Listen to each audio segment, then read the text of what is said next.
Сәлем достар, бұл ревью бағдарламасы, біз бастаймыз. Тәуекел, L'Official Awards 2017-нің үміткерлері тізімінен сенің де есіміңді байқадым. Дауыс беруге сайтқа кіргенімде үздік актерлардың көшін бастап тұрғансың. Неге мүсіншеден қағылдың? Енді салтанат бұйырмағанында. Ал Санжар Мәдиев болса бәрін саралап отырған екен.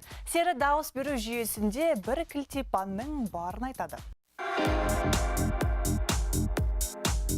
L'Official Awards 2017 марапаттау салтанаты тұңғыш ұйымдастырылса да, биылғы ең жиі талқыланған тақырыптардың бірі үміт пен күдік, әсіресе үздік актер номинациясына ұсынылған Санжар Мәдиев те басым. Меніңше барлығы лайықты қарсылас, бірақ мен дауыс беру жүйесін түсіне алмадым. Маған қолдау білдіргендер 25% деп тұрса, келесі күні 23% болып азайып қалған. Жеңімпаз әділ анықталды ма?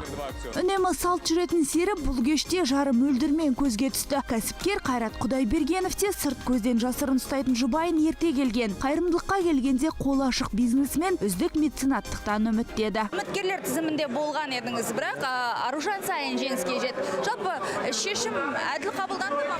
Аружан Сайынды филантроп ретінде номинация беретін едім. Себебі өзі айтып кеткендей, ол меценат емес. Жылдың топ жарған режиссер әрі кинопродюсері Нұртас Адамбай деп танылса, Аружан Жазылбекованың жеке коллекциясы үздік актриса мүсіншесімен толықты. Ал дау болған үздік актерлық Ерден Телемесовке бұйырған екен. Ал өзіңіз кім үшін дауыс берген едіңіз? Үміткерлер тізіміндегі 6 әртістің 4-еуі жан досым. Бірақ меніңше бұл жүлдеге нағыз лайықтысы Берік Айтжанов.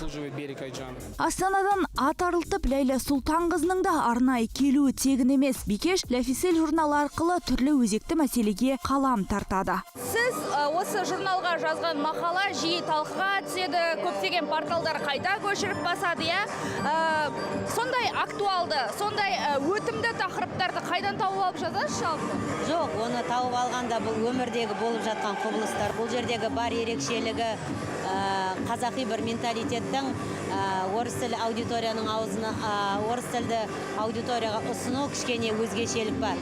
Келешекте L'Official Awards дәстүрлі жүлде тапсыру салтанатына айналмақ.